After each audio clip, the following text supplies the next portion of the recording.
cidade de Pomerode, pesqueira de Pomerode de lá. Eu vou ser pesqueiro hoje, mas eu em Curitiba. Tem uma galerinha que tá pescando aqui também. Já tô encerrando porque deu um vento aqui que não tem quem consiga pescar mais. Então vou só fazer o resultado da pescaria de hoje. Ó, dá uma olhada no lago aqui.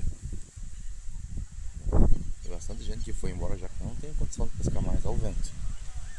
Não tem condição de pescar mais. Só mostrar o resultado da pescaria pra vocês hoje.